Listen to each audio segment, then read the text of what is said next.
सनातन धर्म में गाय को मां का दर्जा दिया गया है। उसे सिर्फ एक पशु नहीं बल्कि गौ माता कहा जाता है, क्योंकि वह हमें जीवन देने वाले अमूल्य संसाधन प्रदान करती है, ठीक वैसे ही जैसे एक मां। ऋग्वेद में कहा गया है, गावो विश्वस्य मातरः, गाय संपूर्ण संसार की माता है। गौ माता क्यों पूज्य है? एक दूध देती हैं जो शुद्ध, सात्विक और बल देने वाला होता है। 2 गोमूत्र व गोबर आयुर्वेद में औषधि रूप में उपयोग होता है। 3 कृषि में सहायता। गाय का गोबर और मूत्र खेतों के लिए उत्तम खाद होते हैं। 4 धार्मिक उपयोग।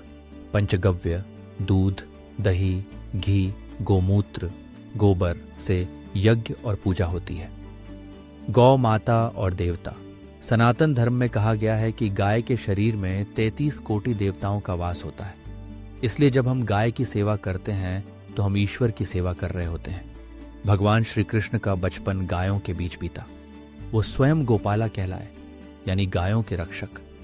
शास्त्रों में गाय, मनुस्मृति, महाभारत, रामायण और वेदों में गाय को पवित्र और रक्षक माना गया है। गो हत्या को महापाप कहा गया है, क्योंकि यह धर्म और प्रकृति के संतुलन के खिलाफ है। शास्त्रों में कहा गया है, गौ रक्षा ही धर्म की रक्षा है।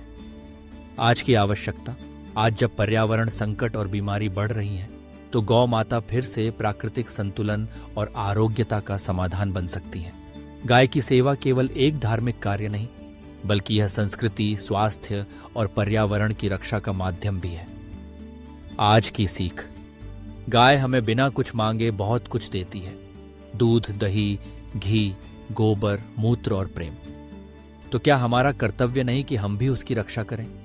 गौ सेवा से केवल पुण्य ही नहीं मिलता, बल्कि मन की शांति और आत्मा की संतुष्टि भी मिलती है। सनातन धर्म में गौ माता आध्यात्मिक, प्राकृतिक और सामाजिक तीनों ही स्तरों पर पूज्य है। उनकी रक्षा करना अपने धर्म, संस्कृति और प्रकृति की रक्षा करना है।